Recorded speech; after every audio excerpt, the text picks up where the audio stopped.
12. But on 9/11/2001, I was in Delancey Street.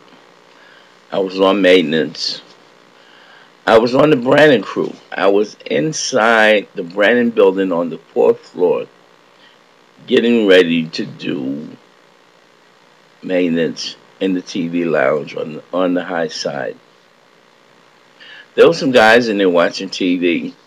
And as I look at the program, I'm thinking it's just a regular program. I'm like, hey guys, um, gotta do cleanup. You gotta go.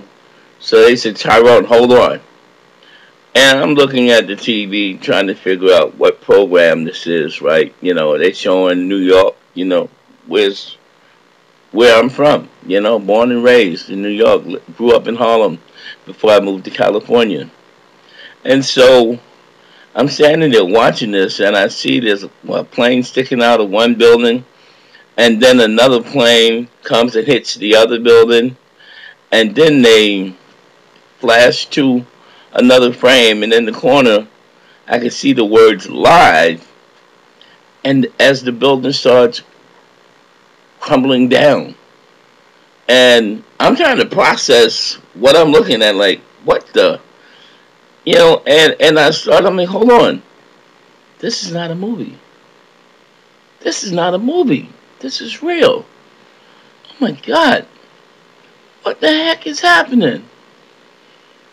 And I got to thinking about a whole lot of things. And hey, when maintenance in Delancey, you go up in your head. And man, I went up in my head a lot. And that day, I went deep in my head. I ran in the bathroom, closed the door, and broke down. I thought about everybody I knew who at one time or another had been in that building. I thought about my daughter who had a chance to go to that building to see her doctor. Man, I freaked. But here 11 years later, I still look back at 9/11 and the victims. I can't say what they did was a sacrifice, because I don't think the victims who was in the Twin Towers or who was in the Pentagon sacrificed their lives. I think their lives were taken from them.